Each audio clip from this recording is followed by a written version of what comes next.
Tonight's the night. Tonight's the night. Salute everybody. Salute, salute, salute. Welcome to the final college football kickoff show. The the finale, the season finale, the national championship game Monday, the final chapter. Salute, salute, Bacardi Obama, Fantastic Max. Salute to everyone that's on your way home. Some of you may be still stuck in traffic on your way home. Hey, listen, keep your hand on the wheel, keep your ears to what we're gonna say here in this show, and please get home safe. Salute everybody. Happy MLK Day to everyone, and happy Monday to everyone. Salute to you, my brother, my co-host, my brother from another mother, D Truth, my partner in crime here with me. Salute to you. Happy MLK Day to you, and happy Championship Monday to you, brother. Yeah, I know this is heavy night, so I'm on the way home. But I'll tell you this right here. Well, this has been a long time football season. It's been a long time football season. It's been a long time coming. Well, I'm mad as over. Hey man, hey, it is. It's been a long time coming, man. Long time, long time coming. But we're here. The championship game is here. Salute to you, Reggie Red. Salute to you. Happy Monday. Happy MLK Day to everyone. Make sure y'all hit that like button. Salute, salute, salute. We're gonna talk some championship football. And man, oh man, oh man, oh man. Um, Listen, the transfer portal was heated up this week. Hold on, let me get the Q and A's here. The championship week, the transfer portal heating up. We're gonna discuss that, but we're gonna start off here tonight with our Q and A's, and we're gonna get it started here. We're gonna get it started here. Very important game tonight, national championship game. Should the C Somebody for Indiana, salute to you, G Bama boy. What's going on? And the biggest question tonight is: will Indiana get their first national title, or will Miami get number 6? Now, before we get started, tonight's game, the road to Miami, they're in Hard Rock Cafe Stadium tonight. Miami, South Beach, the Miami Hurricanes get a de facto home national championship playoff game. I want to ask you a trivia question, D True. Who was the last team to have to be to who was the last college football team to play in their home stadium a national championship game in their home stadium? Boy, you got to go way back. You got to go way back for that one. Got to go way back for that one. I can't even think. Okay. I give you the answer. The last team to play at home for the national championship game was the Miami Hurricanes. And the results of that, the Orange Bowl 95, for all of you Hurricanes that remember that, same scenario. Nebraska came in undefeated. Miami came in with one loss. They started the season off kind of shaky, but finished strong in 1994. They came in the game favorites because everybody thought, Miami would win it because they were in the Orange Bowl at the time. The Orange Bowl was still around. Orange Bowl Stadium was still around. That was the Miami Hurricanes' home stadium. And Nebraska came in and shocked the world. Tom Osborne and Tommy Frazier, Lawrence Phillips, they got their first national title. Tom Osborne got his first national title, 24-17 upset of the Miami Hurricanes. That was the last time a college Oh, no. football team, which was the last time that not the last time Miami played a national championship game was in Arizona. They lost that game in overtime to Ohio State. So the Miami Hurricanes, for those of you that don't know, the Miami Hurricanes are on the 3-game losing streak in national championship games. They lost in 93, I'm sorry, in 92 to the Alabama Crimson Tide. They lost in 95 to Nebraska, and then they lost in 2002 to Ohio State. So here we are. Miami is trying to break the losing streak, and hey, but they got a tall order tonight, brother. Also, Indiana is the favorite, but Kind the of, kind pressure is not of, on him. kind of. If you on your you on your Bluetooth, man. Yeah, Yeah, kind of bring your mouth in a little closer, man, because it's like you were muffling a little bit. like I said, Miami is the whole team. They are they got more pressure on them than Indiana does. Yeah, because they're at home.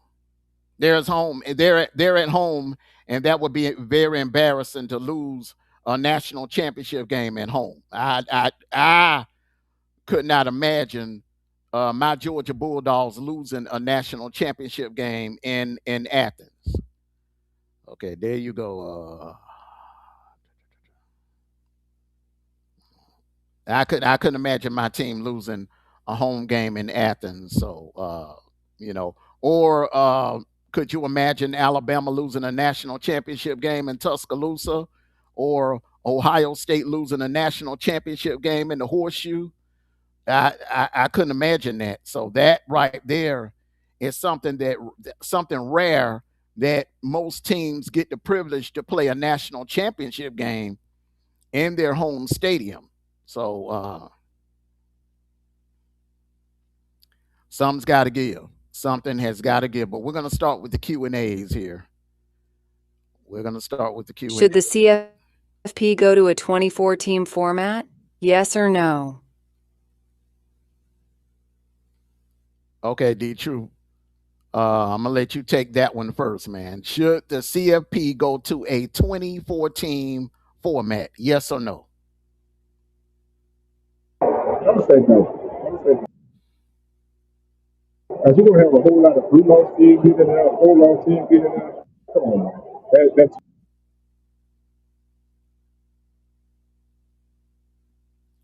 And I agree. I think that's too much. I think that'll take away from the regular season. That'll kill the regular season.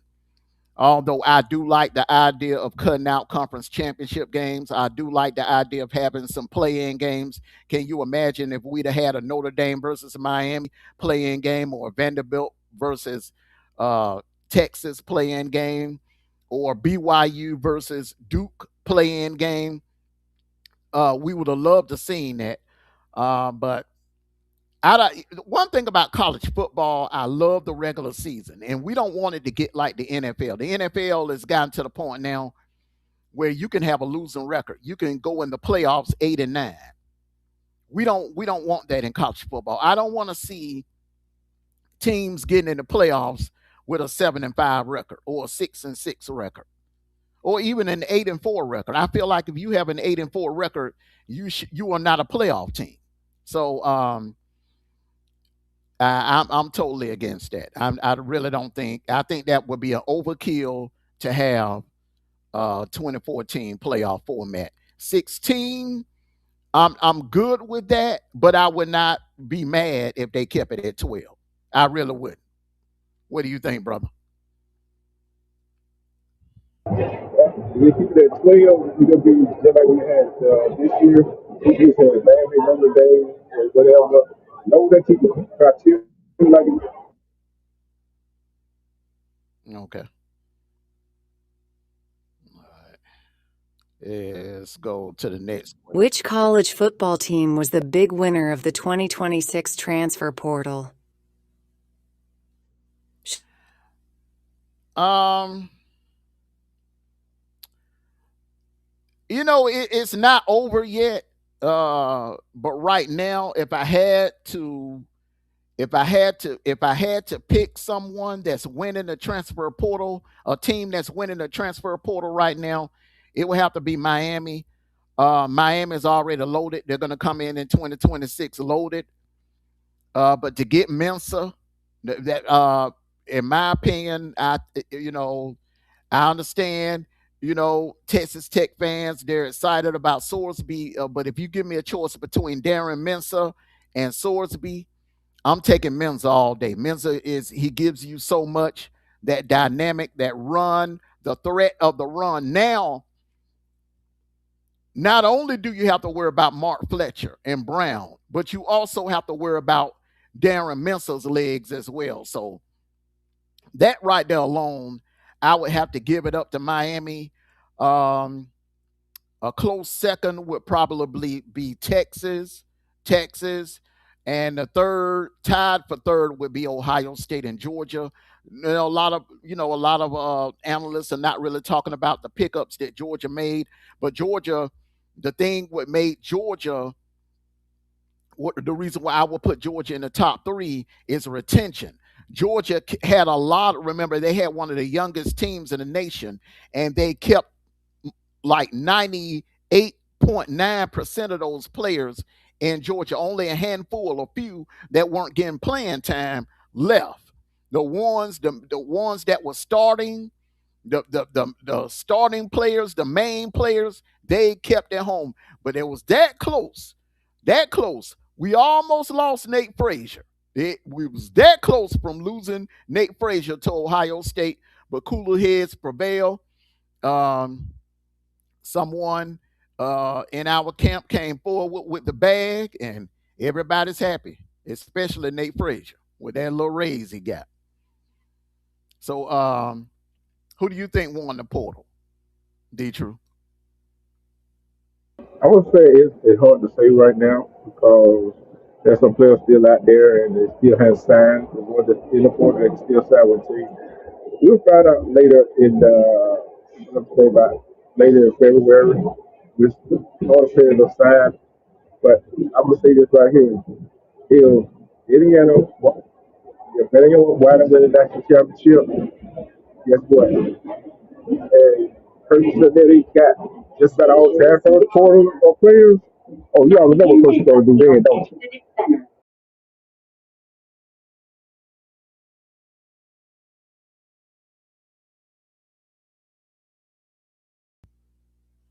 Absolutely, I agree with you 100%. Okay, let's go to the next question. Portal. Should the Big 12 Conference consider merging with the SEC and become a super league? Yes or no? I think it'll be a good idea. Now, whether you would take every team out of the Big 12, that's the question. But I don't, hey, I like that idea. I think the SEC needs to expand. Now that they're going to a 9-game conference schedule, it makes sense to expand. Um, if you're not going to take the entire Big 12, I would at least consider taking the Arizona teams. Um, both Kansas teams, Kansas and Kansas State, all four of those make damn good sense in basketball. Right now, Arizona's the number one team in men's basketball. Kansas is a blue blood. Kansas State is they have a great basketball program and a good football program and a good baseball program. And you bring Oklahoma State in and renew the Bedlam rivalry. So I'm all for it. But I don't know if I would bring everybody in. Utah, BYU, UCF, all of them in. But the Arizona teams, the Kansas teams, and definitely Oklahoma State, and I would definitely bring them in.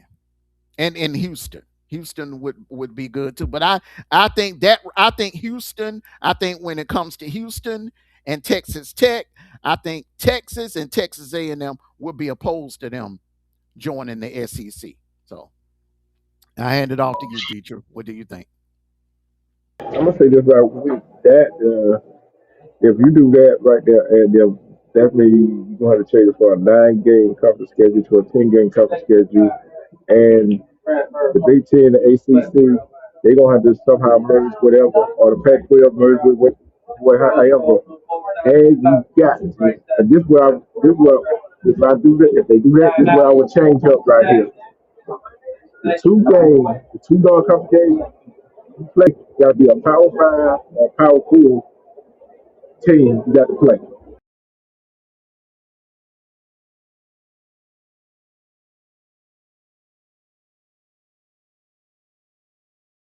Let's go on to the next question here.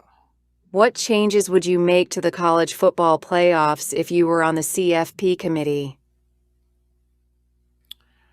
Um, One change. I'm going to give you one change, and then I'm going to let you go, D Troop, and I'm going to come back with another possible change that I will make. One major change I will make is I will let the quarterfinals uh, be on campus. The first round and the quarterfinals should be played on campuses. Because my thing is, I think it's very unfair for the teams that have buys, the teams that have a buy in the playoff, they don't get any type of incentive for having. If you, my thing is, if you are awarded a buy, that means you either went undefeated or you only had one loss. Usually, a team that has a bye that's ranked 1 through 4 has either one loss or they're undefeated. So therefore, I feel like they should be rewarded with the home playoff game. So the first round played on campus, and the quarterfinals played on campus. Then the semifinals you can do on the neutral site, and the championship game definitely on the neutral site. So that would be one major change that I would make. I agree with you on that one. And another change I would make okay, is that no matter who you play, and whether the beginning of the season, middle of the season, end of the season, the top priority, don't go do like they did this year. Make head to head the main criteria if you choose for one team or another team to get into the playoff. Go ahead and kill it. Don't say, hey, your team lost to this team head to head. Although it was the beginning of the season, don't matter. They beat you head to head, put them all in there. Don't wait till the end of the season and say, oh, you got to decide between Miami and Notre Dame like they did this year. Oh, Miami beat Notre Dame at the beginning of the season, so I'm going to put Miami in there. Don't wait till the end of the year to make that team wait. And Hmm. then another change I make, if you're an independent team like Notre Dame, you got to join the conference. Got to join the conference to Hmm. even be considered for the playoff. Or they could do like the basketball team does, the men's basketball and the women's basketball team does, and play ACC conference schedule and participate in the conference championship game. So I feel like, yeah, I agree with you on that. They don't necessarily have to join the conference, but they need to play their schedule in a conference. Oh, they do play ACC schedule. They just don't play them championship games. They just independent. Yeah, yeah. So that would definitely have to change. And I don't understand what the problem is, because it would be the perfect situation for the ACC, because they would still. The thing about it is, if you make the college football playoffs like Miami, every time, every game, every round that Miami has won, the first round, quarterfinal, semifinal, and now they're playing the championship game tonight. If they win, they keep the money. They don't have to share the money with the rest of the conference. Like Indiana will have to share their revenue with the rest of the Big Ten.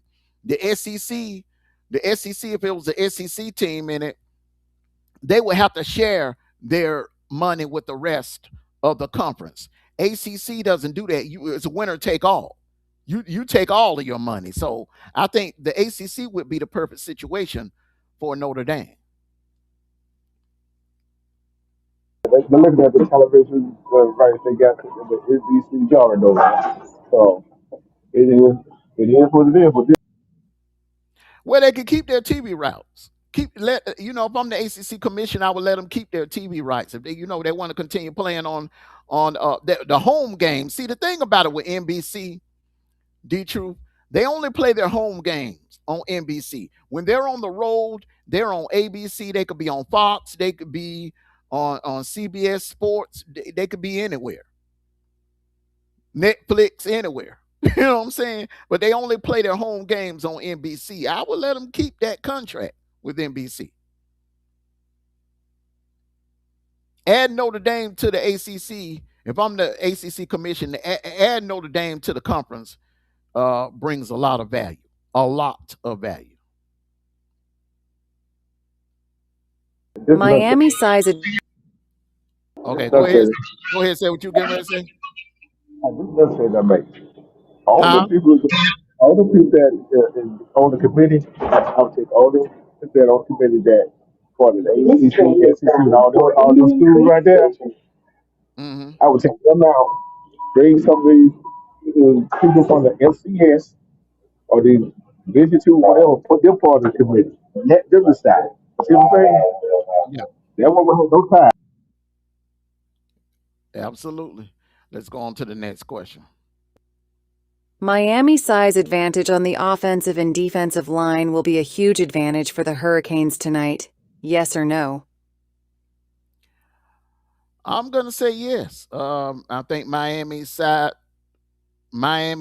advantage is could pose a huge problem for Indiana because it's no secret Indiana's small on the defensive line and the offensive line. You know, they don't recruit big like Miami. And those South Florida boys, man, they look they are big. They are born big down there. Um yeah, that could be a problem because the thing is, especially in the run game, that big, huge offensive line can lean on that smaller defensive line and just wear them down in the second half. Long, this is what you have to pay attention to, ladies and gentlemen. If here's when you know if the size advantage is coming into play into this game tonight. If Miami is scoring on long drives. Because one thing about Miami, they're not a quick strike team like they used to be back in the days. If what they want to do is their style is kind of like a SEC team, kind of like Georgia and Bama and Texas A&M. They like to line up and bully you in the trenches and run here, 10 yards here, first down, 10 yards there, first down. Or if they can, 5 yards here, second down, 5 yards, first down, 5 yards, 5 more yards, first down. That's how they wear you down, and that is how an offensive line, the the size of Miami's offensive line could wear you down completely, and that will be a problem. If Miami establishes the run game, it's a wrap. Yes, sir. Yes, sir. If they come out on their first drive, and let's just say they go 13, 14 play drive in their heat, and remember, it's like in the 70s down there. And it kind of drains you when you go from where Indiana came from, which it was in the, like, I think it's Indiana's like in the teens, like 10 degrees, 13 degrees. You go from 10 degrees, 13-degree weather down to South Florida in the 70s. That that right there can wait can play with your body chemistry as well. So that size advantage is huge for Miami, and it could play a huge part in the second half. What do you think, D. True? I'm gonna say yes and no on that. I like your what you said, but yes, so but also it can backfire. So we Indiana can do go one of them long drive too, and went down by the defensive line. And you know once Indiana go to one of them long drives, and Amondo and all them three wide receivers get loose, and the running game get loose. Hey, it gonna wear down Miami's defensive line. So it can go both ways. So it's a yes or no to that question. You see what I'm saying? And if Indiana stops Miami from running the ball, then what you do? You know what I'm saying? Because sometimes the bigger offensive line don't really mean nothing. That defense line got the quickness. And if they play their gaps right, it could give that offensive line a big problem for Miami. Yeah, that's the only thing about it. And I remember when I played high school football and we played against your team, D Truth, y'all had the size advantage over us. Y'all had a huge size advantage over us. Y'all's offensive line was huge that night. Our D line was kind of undersized, but we were quick. We were quick. We were fast. So a smaller D lineman can cause problems. We ran into that problem against Notre Dame last year in the Sugar Bowl. Notre Dame had a smaller D line. We had a big, huge offensive line. And what the thing is, the Notre Dame D linemen were quick, fast off the snap, and they were beating our offensive linemen and getting in the backfield. So that pay attention to that as well. So sometimes having a bigger D line can work against you, but having a big O line, uh, that that can also work against you as well.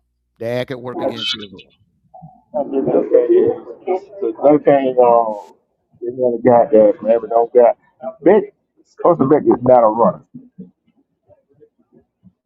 Fernando, Fernando, he he will run on you, and that's gonna slow down that defensive line because they do not want him to be outside the pocket.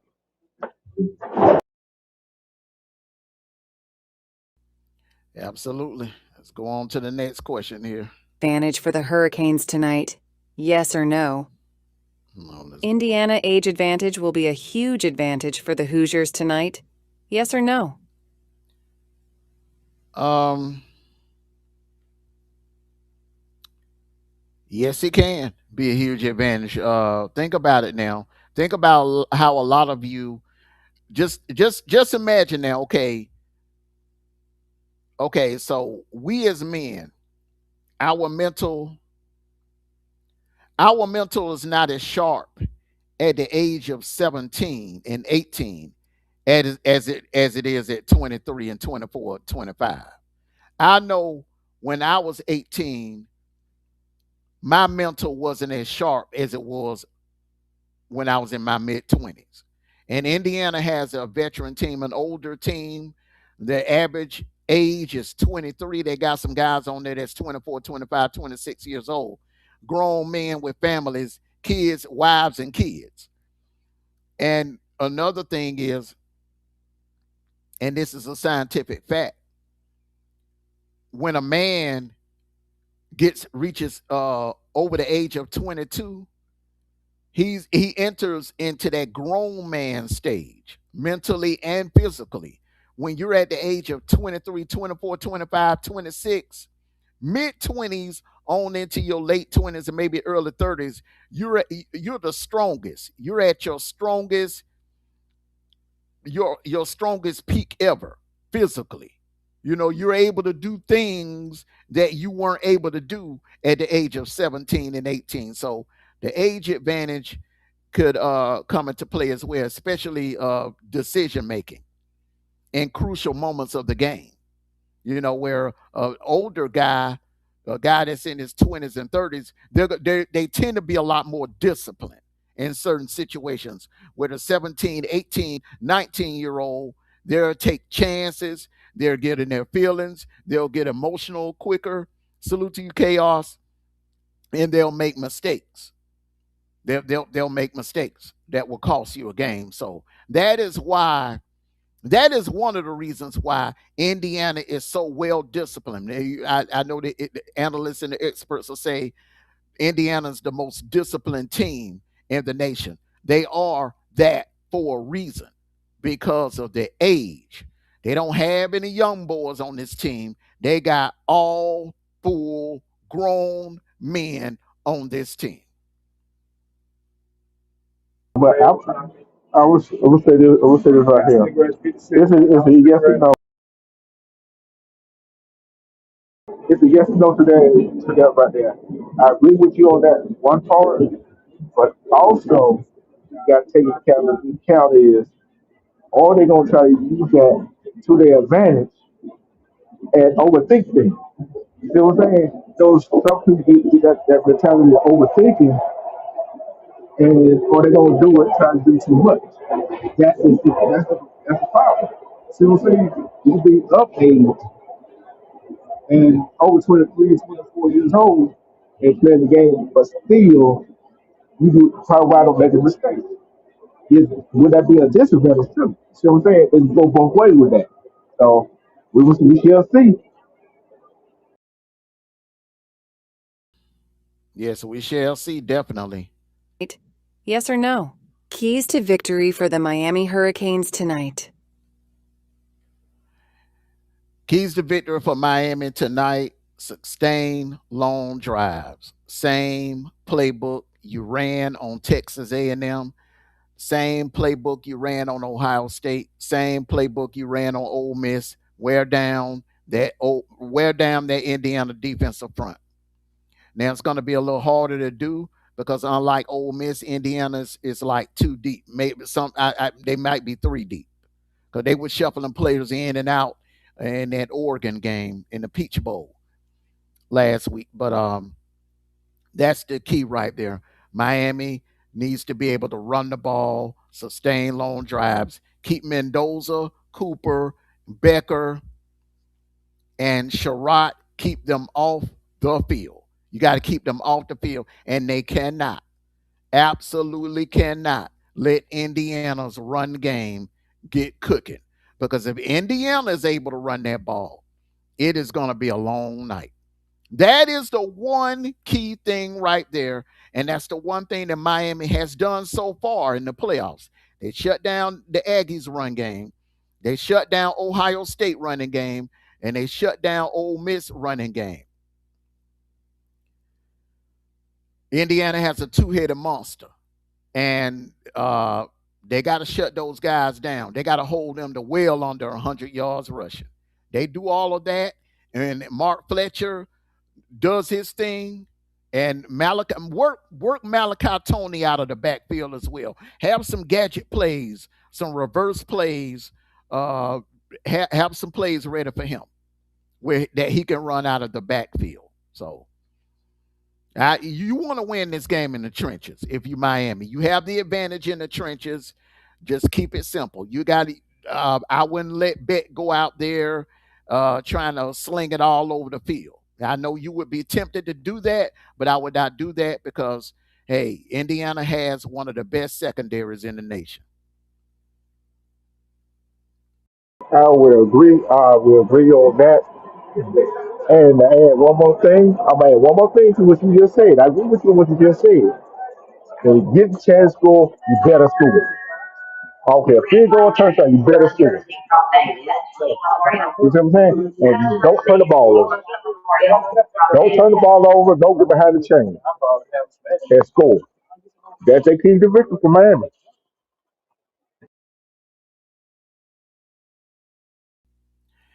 Yes, sir. And that goes for both teams. You score something.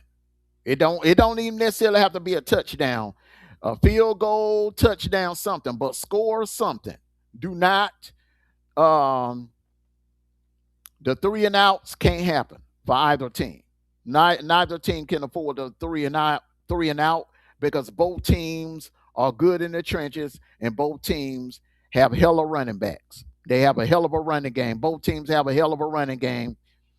So the team that's able to stay on the field offensively may have an advantage in this game.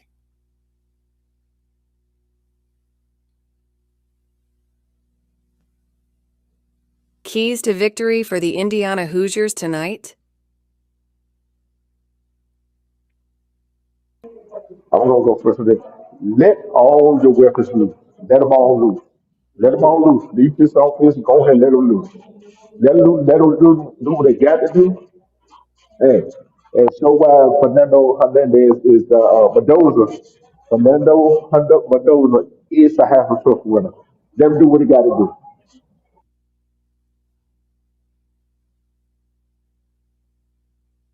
Chaos said the run opens the passing game up. Corey Heatherman is a great DC for Miami. Indiana is too deep.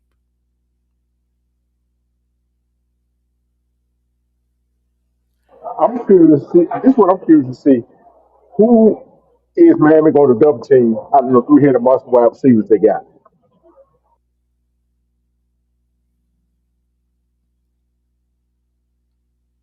Who is Indiana going to double team? Miami. Who was I just, Miami? yeah, I I that just hit them up. We hit them up. They got out the wide receiver. Who they gonna double team? that will be a huge problem right there. You can't double team either one of all three of them will hurt you. Sherratt, Cooper, Becker, all three of those receivers are capable of taking over this game tonight. Man, And we saw Black, and Bet he took over that game against who they play Bama. Oregon. Oh yeah, you see he took over that game. Yeah, yeah. In the Bama game, it was the run game. The Rose Bowl, it was the run game that did Bama in. They ran the ball down Bama's throat in that first half, and by the time the second half rolled around, that Bama defense was wore down, and that's when Mendoza went to the air, finished them off in the air. So, but I think Mendoza and that Hoosiers offense, I think Shanahan is the offensive coordinator for Indiana. I think he's look out for the aerial attacks. They're going after that secondary. That's where Miami is the most vulnerable. They're most vulnerable in that secondary. They're young. They got some athletes in that secondary, but they are young and they make mistakes. They made some mistakes against Ohio State. They gave up some big plays against Ohio State. They gave up some big plays against Ole Miss. Tonight, Mendoza, the goal for Indiana tonight is to get, and the thing about Mendoza has a quick release. If you give him like 2.5 seconds to throw the ball, he'll get it down the field. He's hard to sack. It is hard to sack Mendoza. And he will take off on you. He will take off on you. If you That's got it, that's another thing. don't give him a lane. That's another thing. He's the closest to Joe Burrows that I've seen since Joe Burrows, in my opinion. Let me say it again. Fernando Mendoza is the closest thing to Joe Burrows that I've seen since Joe Burrows himself. I'm just putting that out there. He's fast. He is fast. And that's another part of their running game. Mm-hmm. And I'm going to go ahead and say this. I look for them to run the RPO to get Miami out of the positions. Mm-hmm. And I look for them to run the same play back to back.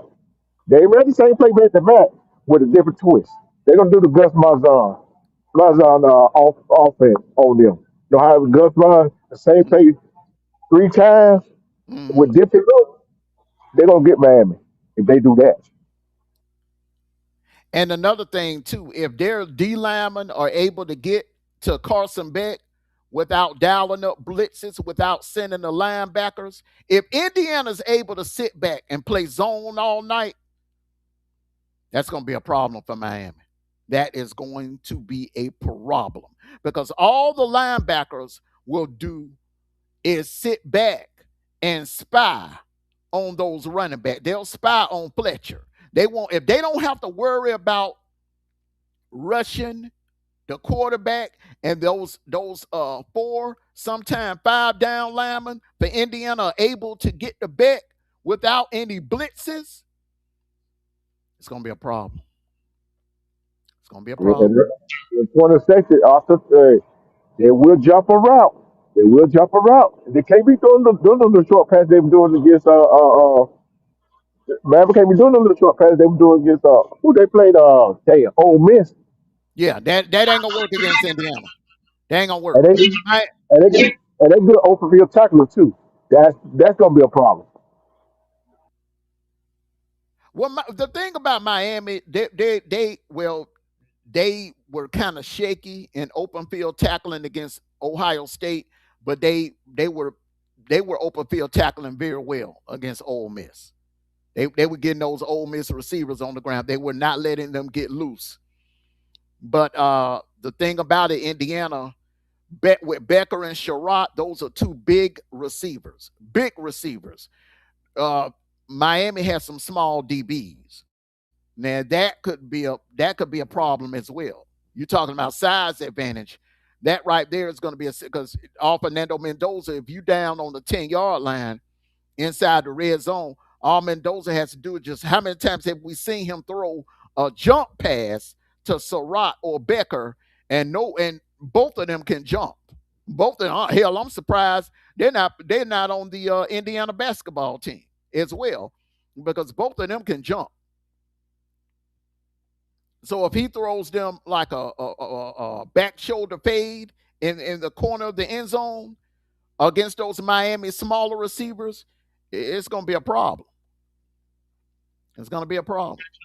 You right about that, and like I said, if I'm like when I said Maverick got scored just about every time they touch the ball, we know how Indiana can Yep, get in the groove.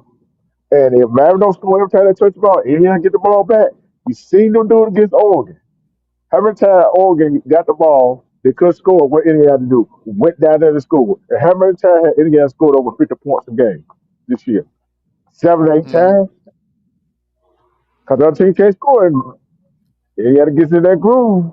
You got to keep Indiana out that groove. Once they get in the groove, it's hard to stop them. exactly.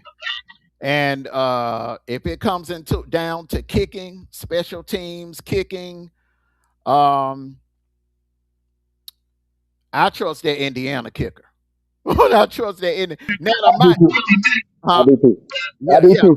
Think about it. The Miami kicker, he's in the playoffs, man. He been kind of shaky. Now he was good. He was very good. I think he went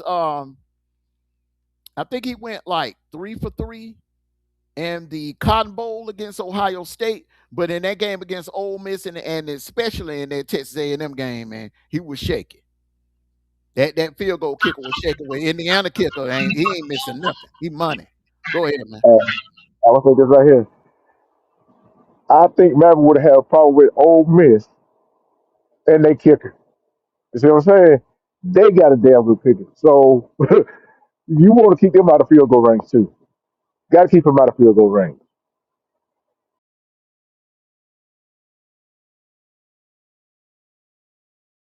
And another key to victory is Miami has to be able to tackle. I'm sorry, Indiana's DBs have to be able to tackle those Miami wide receivers. That's something that Ole Miss DBs they were slacking on. They weren't able to do. You got to be able to tackle them in the open field. Now, Ohio State did a pretty good job in tackling in space. Caleb Downs, they did a good job tackling in space. The problem was Ohio State could not stop the run. They couldn't stop Mark Fletcher. So tackling, stopping Mark Fletcher, force Carson Beck to beat you. That's something that none of these teams have been able to do. The Aggies almost did it, but until that last drive, until that last drive, where Mark Fletcher he just carved them up on that last drive, and he hit them for that 65-yard run. But tonight, that is very key. They're going to have to find a way to cool Mark Fletcher and Brown in that running game off and force Carson Beck to beat you. I guarantee you they're gonna load that box. They're gonna load that box and just run. I guarantee you that. G Bam, I don't think they need 42 to win tonight. They won't need 42 to win tonight. And the thing about it is if they score 42, that means Miami done turned the ball over. Anytime a team scores 40 points or 50 points in a championship game or a playoff game, that means the other team done turned it over a couple of times. Yeah. So, yeah, I agree with you. A lot of field goals will be kicked tonight. So that is keep an eye on that. Special teams is going to play a huge part tonight. Okay, D Truth, helmet sticker, helmet sticker. Uh, I think we left off the Peach Bowl helmet sticker, and then give me your helmet sticker prediction for tonight. I'm gonna have to go with Becker for last from the playoff game. He was just unstoppable, bro. He was just unstoppable. They double teamed him. They tried to triple team him. He just found the opening. I got to give it to him for that playoff game, bro. And the hammer sticker for the night, it's gonna be Indiana run game. The two-headed monster for Indiana run game. That's who go. They're my hammer sticker going to tonight. And G Bama, that name right there you just typed, Corey Heatherman, is a great defensive coordinator. He is a his goal is to stop the run. That guy right there, Corey Heatherman. Do you know who he remind me of? G Bama, a young Nick Saban. Y'all better pick up the phone and call him before somebody else get him. you better you better pick up the phone and give him a call before somebody. I think this is it for Lincoln Riley at USC. I think this is it. If he don't get the Trojans to the playoffs this year with that number one class, he gone. And who do you think is gonna get the first phone call from USC? Who you think gonna get the first phone call? Corey Heatherman. I'm telling you, Bama fans, Kangaroo Black, G Bama, all of you Bama fans, listen, that guy right there would be a damn good candidate as the next head coach. You know, once y'all, because eventually y'all gonna get tired of the bore, and it's gonna be time to part ways with him. That man right there, I can see him bringing that culture back at Bama. So, I mean, I'm just putting it out there, G Bama. You still in the chat? You tight? Let me know how you feel about that, brother. Shoot, they're about to almost. They already tired of killing the boy. You tell? You know the players on Memphis team, and I'm like, okay. But like I said, my hero ticket for tonight go to the two running backs for Indiana. They're gonna have a monstrous night tonight. They have a monstrous night tonight. Mary ain't gonna be able to stop them. Oh, oh, my bad, my bad. Wrong team. Corey Heatherman, that defensive coordinator for Indiana. Still, call him, bring him down to Tuscaloosa. That man ain't no joke. That man ain't no joke. That man, hey, G Bama, hey, wrong team, but the same man. That dude is a hell of a defensive coordinator. If he can do it, hey, look, man, if he can do what he did in Indiana, can you imagine what he could do down there in Tuscaloosa? Can you imagine? Man, please. He remind me of a young Saban. I'm telling you, man. He remind me of a young Saban. Um, my helmet sticker from last week. Woo. Man, I got to give it to that entire defensive line in Indiana, man. They just was a wrecking crew in that game.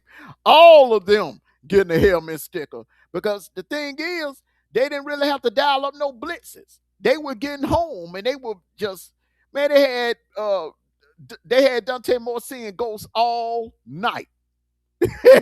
They were putting him through that turf, that Mercedes Benz turf all night long, man. I feel sorry for that kid. Um, my helmet sticker prediction for tonight, and I'm just gonna predict it both ways. If Miami win, it will definitely be a Mark Fletcher. Mark Fletcher will have to put this team on his shoulders like he did in that first round playoff game. If it's Indiana, Mendoza. Mendoza, because I got a feeling Miami, Mario is going to try to take away the run. I do agree with G Bam on that. Mario is going to try to take away the run, and he's going to put the ball in the hands of Mendoza. Kind of what Clemson in the national championship game, the 2020 national championship game, kind of like what Clemson did, tried to do to Joe Burrows. They took away Clyde Edwards-Helaire. They took away the short passes, and they dared Joe Burrows to beat them down the field, and that was a huge mistake. And I think it would be a huge mistake tonight. Um, Mendoza would be the recipient of the helmet sticker for Indiana. I'll ask this question to you in the chat, right? Uh, would you be surprised if Crystal Ball put the game in the hand of Carson Beck? Who would Oh, not the question last week? Which quarterback do you trust the most? well, well on that last drive he did put it in Carson Beck's hand. On that last drive against Ole Miss, um, they Mark Fletcher couldn't do nothing on that last drive, and Carson Beck he let it rip, man. They was at one time they was like 3rd and 11, 3rd and 9, and Carson Beck came through. But the difference is that Ole Miss secondary ain't nowhere near. They don't have nowhere near the athletes as that Indiana secondary. That Indiana secondary, it's like night and day with that Ole Miss secondary. That's why I asked that question. That's why I asked that question. Mm-hmm. Yep.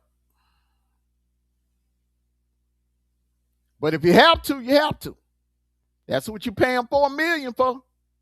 That's why you pay them that $4 million. Which team will win the national title tonight? Miami or Indiana? I'm gonna go ahead and go first. For all you people, for all everybody that were laughing at me last year and this year for Valor, Indiana, guess what? Let's go Hoosiers.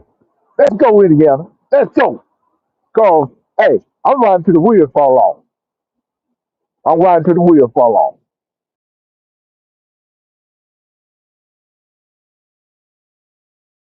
Woo! G Bama said, "Go dogs." Salute to you, G Bama. Not G Bama, but 225 girl. Salute to you. Happy Monday to you. Happy MLK Day to you. Salute to you. Salute.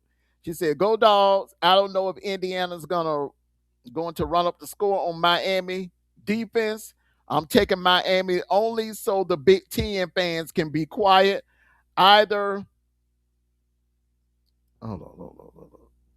Either or not emotional investment in this game. I'm gonna be honest with you. Either way, you're gonna hear some mouths.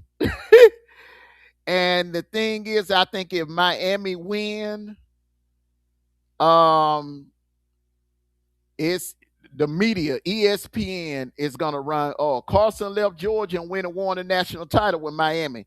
That right there, you're gonna hear that a lot more than the Big Ten talk. Ain't gonna go nowhere.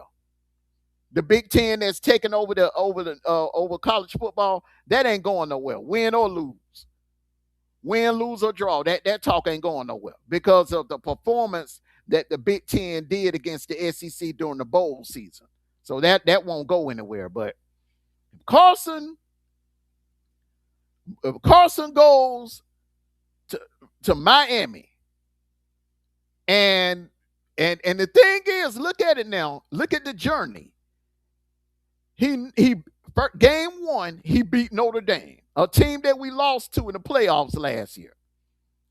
Then in the semifinals, right after we lost to Ole Miss, he turns around and beats Ole Miss on a winning drive, scores the winning touchdown, and tonight win a national title.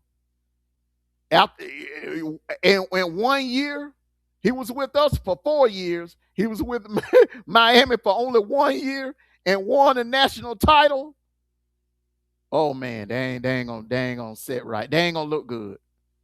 They ain't gonna look good at all. But I'm not rooting against him. Like I said, if he win, I'll be happy for him. If Indiana win, I don't have no dog in this fight. I really don't. But either way, the media is gonna be if the Big Ten go three, if they three-peat, oh yeah. Oh yeah. You're gonna hear a lot of this. A lot of this. A lot of But the only problem is though, can they do it 9 straight times? and, That'll set them up right there. and Can they we do it know 9 straight times? we know that. That's why I don't really engage in that. Three times in a row. Hell, I want to see them do it. I don't think they can do it 4 in a row. I do not think they're going to get 4 in a row. G. Bama said 99% of Georgia fans are pulling for Indiana. No, I disagree with that, G. Bama. I think it's 50-50. I think it's split because there's a lot of Georgia fans that feel the same way 225 girl feel. They tired of hearing Big Ten fans' mouths. They tired of that Big Ten took over the SEC. The Big Ten is Big Ten, that Big Ten is. They tired of hearing that. So it's a lot of Georgia fans pulling for Miami tonight. Trust me, I know plenty of UGA fans personally that are pulling for Miami tonight. They are pulling. And then you got a lot of Georgia fans that still love Carson. You have a lot of Georgia Bulldog fans that still love Carson. They still like Carson. Shout out to Major, the Doghouse. He's a podcaster. He does the Doghouse. He's a Carson fan. He likes even though Carson transferred to Miami, he still like Carson. He speaks highly of Carson. There are a lot of dogcasters, content creators that are Georgia Bulldog fans, Georgia Bulldog content creators. They're pulling for Carson tonight. Tell you. Yeah, that'd be great for him. But you know who would be really sick? You know who would be really sick though? Notre Dame Uh, fans. No Dame fan. And I'm gonna tell you who else. Ohio State, quote unquote Ohio State fans thought there was a big dog in the Big Ten. It will. Okay. Let me explain to you. Let me explain to you. It'll sting a little bit because to watch the team that beat you go on and win a national title, that will hurt. That's why I was pulling for Ohio State last year. When we were down at the Mercedes-Benz Stadium, me and my wife and my daughter went to the game last year, I was pulling for the Buckeyes because I didn't want to see Notre Dame win no national title. You know what I'm saying? That wouldn't set right with me. But Notre Dame fans, either way, they're gonna be hurt. Because the team that jumped them in the last poll on selection day go on to win the national title, Notre Dame fans gonna be hurt. If it, hold on, let me finish. If Indiana, remember now where Notre Dame is located at. Notre Dame is located in South Bend, Indiana. Notre Dame ain't won a national title since 1988. That's like what, 38 years ago? the last time Notre Dame won a national title. So if Indiana, Kirk Cincinnati go to Indiana in year 2 and do something that Notre Dame ain't done in 38 years. Notre Dame is kind of going through similar to what we went through a while ago, where they almost had 40 years of a dry spell of winning a national title. The University of Notre Dame ain't never, ever in school history went this long. This football program has never went this long without winning a national title. Never. I think it'll hurt them the most if Indiana won, because they in the same state. That's kind of like, man, that's like if Georgia Tech won a national title and we sitting at home watching it. Man, please. Hell no.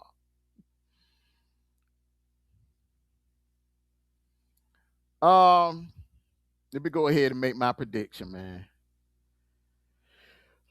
I've been going back and forth on this one. All week long. And yeah, G Bama, I know Tide fans pulled for Auburn in that Rose Bowl BCS game in 2013. Because remember that one time, the national championship, y'all were taking turns. Bama won it in 09. Auburn won it in 2010. Then Bama come back and win in 2011, 2012, and Auburn had a chance to win in 2013. It was like y'all were taking turns winning the national title, keeping it in the state of Alabama. So I remember that night. A lot of Tide fans were pulling for Auburn. A lot of Tide fans were pulling for Auburn, and Auburn fans were pulling for Bama the year before against Notre Dame because it became an Alabama thing, a state of Alabama pride thing then, at that time. Um, Woo, I've been going back and forth on this one, man. And I done picked against Indiana a lot this season. And I'm telling you, man, that Rose Bowl, what they did to Bama, and then what they turn around and did to Oregon in a rematch, it's just something about this team. It's just something about this team. I think this team is the team of destiny, and I'm telling you, hey, Miami, listen, uh, been a great season, great run, but this Indiana team is going to be something different than what they've seen all year long. I know I said that about Ole Miss, but I did have my reservations about Ole Miss defense. I did say Miami could get to that Ole Miss defense. That Ole Miss defense ain't nowhere near the level of this Indiana defense. I think this will be the best defense. I think Indiana's defense is the best defense that this Miami team done seen all season long. This will be the best defense. This will be the toughest defense that Carson Beck, Fletcher, and those receivers have seen all year long. And not only are they tough, they are so disciplined. They don't beat themselves. See, the Aggies beat themselves. They did dumb things to beat themselves.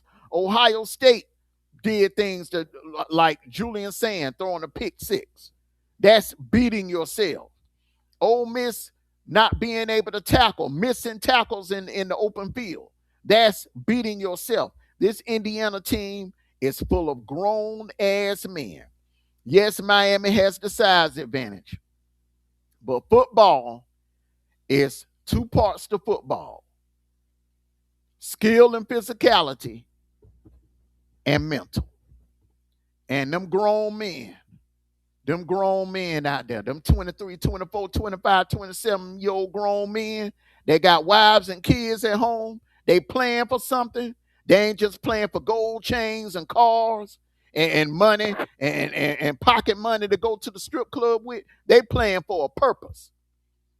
So with that being said, I got to roll with the grown men over the boys. And I'm going with the Indiana Hoosiers tonight. Hey, And I would say this right here.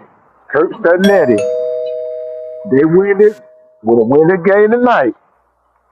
How many coaches gonna say, oh, they're gonna go to the transfer portal and start using transfer portal to fill their team up with transfer players? Watch. The majority of the Indiana team is transfers. but this is the thing though. You're not going to be able to do that every year. Let me just speak on that. You're not going to be able to do that every year. Building your team through the transfer portal. I'm gonna tell you why.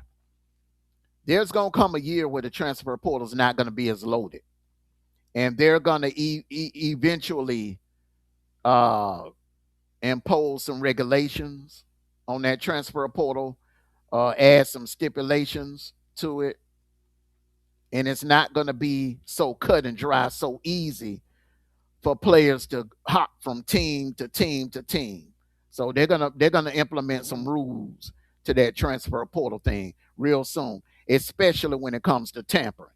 I think tampering is, yeah, that's short term success. 225 girl, and just like the NIL and the transfer portal came into play in the late teens and kind of even the playing field a little bit. The thing is, when the higher ups, when they see things are getting out of hand and people are taking advantage of the system, they're gonna come in and clean it up. So look for Yeah, that trend. and yeah, that comes down to recruiting too. See, what people don't realize, transfer portal will help your team. If you got some younger players that coming in, like freshmen and sophomore, that will help develop them. You see what I'm saying? So they can become better players. Hmm. But you still got to go out there and recruit. You still got to go out there and recruit. Bottom line. Yeah. So I don't think I don't think it will that transfer portal will be the blueprint to to win that. Basically, buying national titles. When I think the higher ups they're gonna put up with it for a couple of more years, but I say 3 years from now, you're gonna look for a salary cap. Every team to have a salary cap, and look for it to be some rules and regulations involving that transfer portal. I don't think a kid will be able to team hop 3 and 4 teams. Like, okay, you get with one team, you sign for a lot of money, and then you go to another team, sign for a lot of money, and then you go to another team. What Barry Alexander is doing, you ain't gonna be able to do that. And what TJ Finley was doing, you ain't gonna be able to do that. They're gonna cut that mess out. They're gonna cut that out real soon. I think you only gonna be able to get one transfer, and it got to be for a valid reason. If you a player and you getting playing time and you getting over a certain amount of playing time, I don't think you should be allowed to transfer. Now, if you a player and you're not getting a certain amount of playing time, you just on the bench, then yeah, I think you should be allowed to transfer. But if you playing or you one of the starters and you just want to be greedy and you want to leave Bama and go to Ohio State for more money, they're gonna cut that shit out real soon. And they need to. Because these kids need to learn responsibility. A part of being responsible is finishing what you started in life. Yeah, you're right. I'm telling you this right here. I ain't gonna say all of them people who transfer portal did this, but the majority of them in transfer portal did it. Simply because of the money. So look at some of these players that was in the transfer portal this year. They was in there. They had the specific playing time.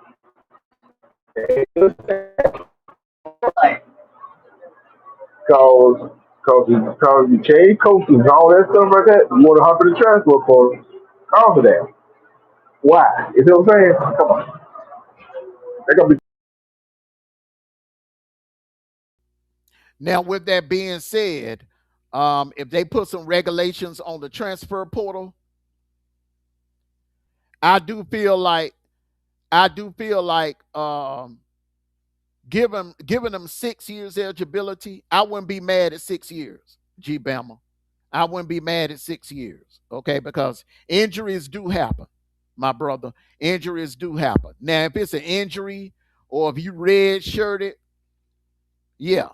But playing straight out playing 5 and 6 years, no, I don't agree with that. I don't agree with that. Grown men shouldn't be playing against no 17, 18, 19-year-old kids.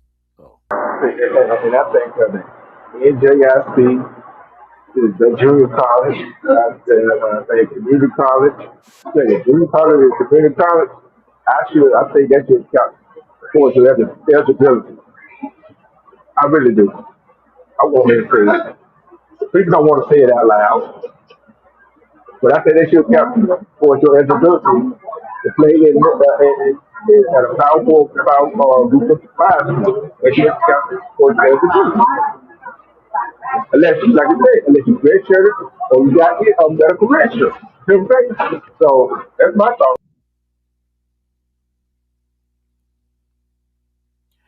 Okay, let's go bold prediction. Give me your bold prediction for tonight. My Dolphins are gonna have over 100 yards rushing.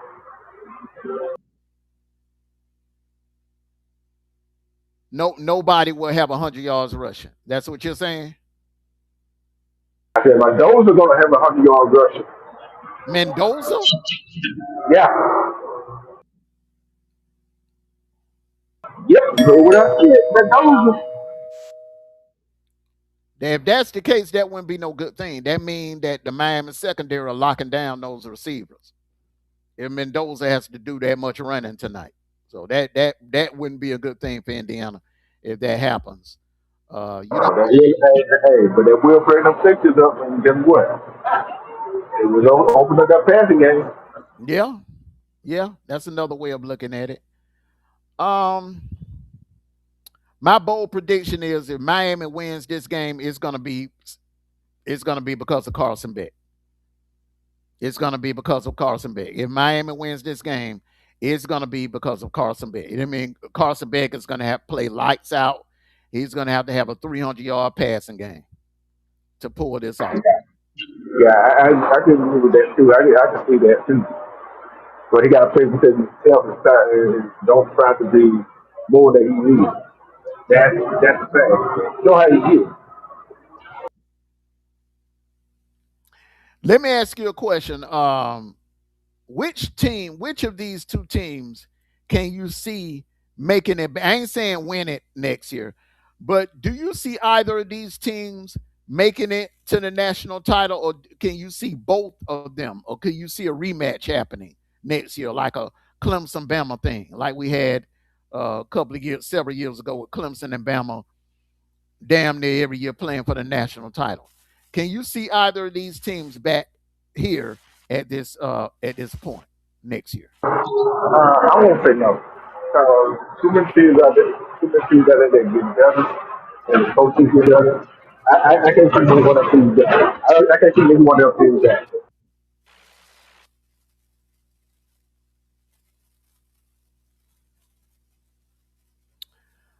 Um,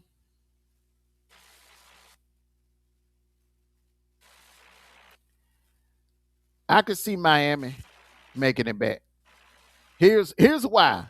Here's why. Okay, the ACC. A lot of teams in the ACC lost some good players in the transfer portal. Okay, Notre Dame.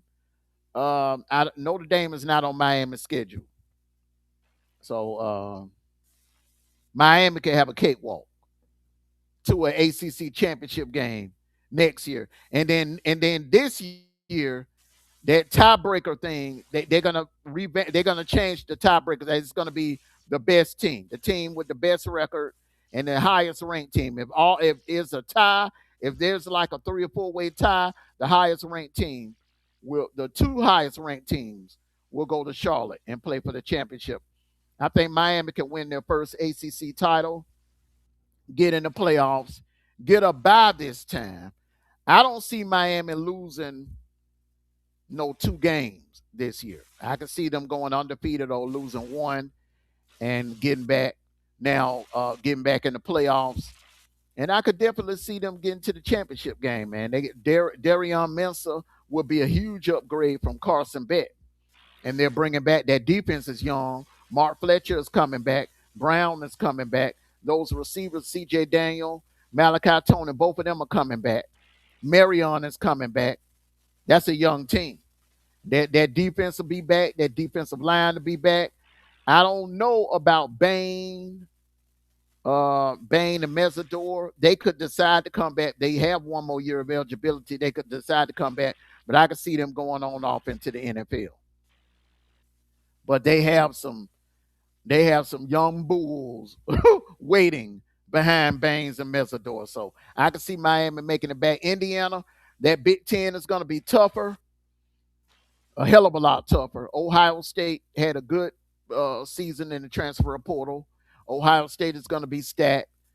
Uh, Michigan is coming back. Michigan is going. Ohio USC has the number one ranked recruiting class. They're going to be much improved. Hell, they was improving. They improved last year. Almost made the playoffs. And Oregon, definitely Oregon. Dante Moore's returning. Those running backs are returning. That defense is coming back. So it's going to be tough for Indiana to get out of that Big Ten. It's going to be tough. It's going to be a gauntlet in that Big Ten. Winning the Big Ten is going to be tougher than winning the SEC. In my opinion, it's going to be harder to win the Big Ten than it will be the SEC. That's the toughest conference right now, and the deepest. What you think? I'm going to say this thing. I think Big Ten over the current time is going to find out next year why it's so hard for team the SEC to compete as SEC champion. They're going to go through what the SEC going through. They're going to go through what the SEC going through. Correct me if I'm wrong. They're going to go through any given Saturday, no matter who you're playing, team at the bottom, might not be team at the top, or keep the game close, gonna make that team at the top look vulnerable and expose to weakness. They're gonna go through what SEC went through this year. Why? Would I be wrong if I said that?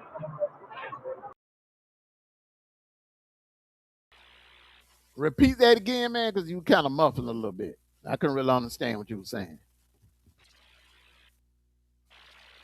I said the Big Ten is gonna go through what the SEC going through right now. Where since you're gonna be playing a weaker opponent, but a weaker opponent gonna take it to the breaking point and wind up exposing your weakness for that football team, for other teams to beat you. Just like this year. How many times did Alabama got exposed this year by less superior teams this year? A whole bunch of them, didn't it? That was gonna happen to the big team. They're gonna find out what the SEC been going through real quick.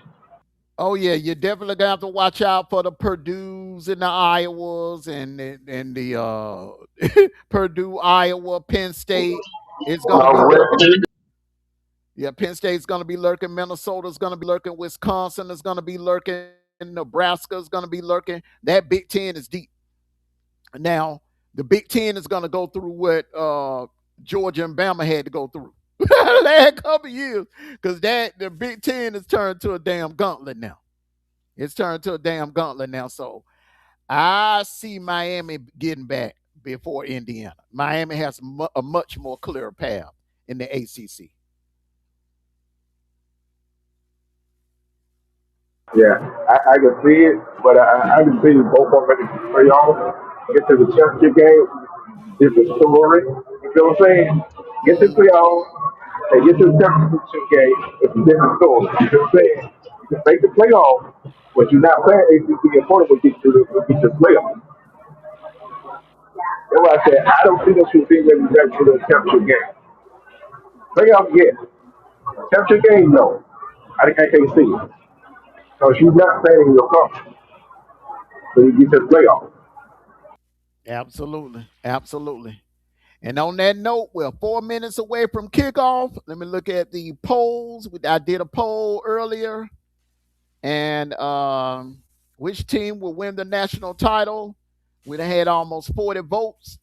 And so far, Miami in a landslide, 67%. Are picking the upset. Miami upset in Indiana, giving them their first L tonight. 67% say Miami, only 33% say Indiana. So there you have it. Miami is winning the poll by a landslide. Landslide. So everyone. They might be on thing trying to win tonight. The polls. Mm-hmm. Exactly, man.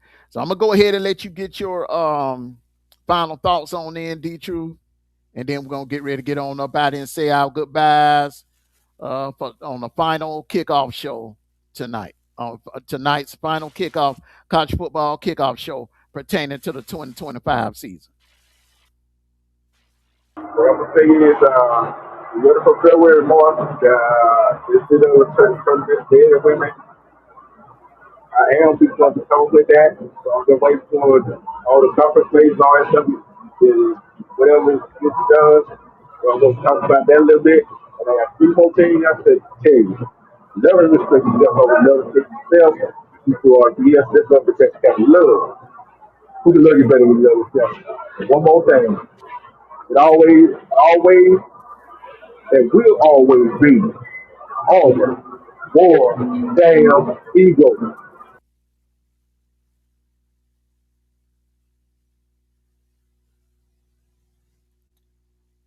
All right, everyone.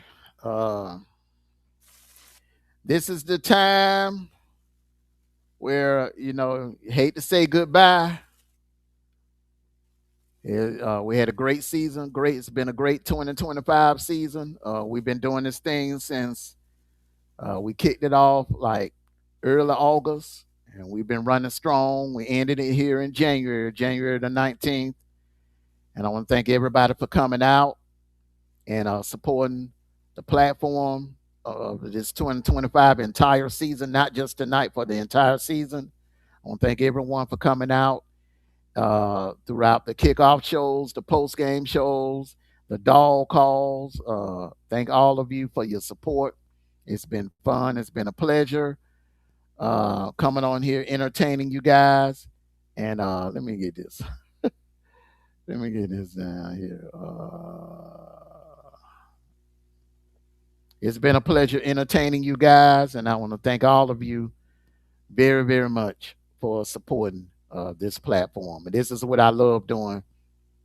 I love talking college footballs, and I'm going to do an NFL show championship. I don't know if I may do it on Saturday or Sunday, but I will do an NFL show this weekend for the championship and the Super Bowl. So we're going to keep this thing going. For the first time ever, we're going to cover the ending of the NFL playoffs and the Super Bowl. But it comes a time we have to say goodbye to college football tonight. A champion will be crowned, and hey, may the best team win. We made our prediction, could be wrong, but you know, hey, that's what it's all about. That's what college football is all about, and that is why we play the game. So for D Truth, Sniper, you knew we were the crew, the kickoff show crew. Thank you, all of you, for supporting us this season. Thank all of you. We love and appreciate all of you. Make sure you hit that like button, share, subscribe. If you haven't already subscribed, make sure you subscribe. Good luck to the Miami. Well, congratulations to the University of Miami and congratulations to the University of Indiana, both teams making it to the championship game. Good luck to both teams. You earned it, Miami. And that old saying, it ain't how you start, it's how you finish. Miami finished strong, and Indiana has been the undisputed, clear cut best team in the nation. So we got the hottest team going up against the team that's just been the damn best that has dominated all season. So something's got to give. The collision is tonight. The final chapter is tonight. So everyone enjoy your championship tonight, college football championship game tonight. And once again, happy MLK Day to all of you. Peace and love and blessings. And take care of yourselves and each other. And one last thing, no matter what, win, lose, or draw, it's always going to be for me. Go dogs. Sick 'em. Woo, woo, woo, woo, woo, woo, woo.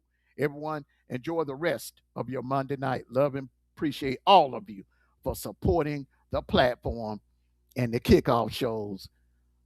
See you in August. The next kickoff show will be in August, week 1 or week 0. So everyone, peace and blessings. Love you all. Be back this weekend to talk some NFL. Thank you.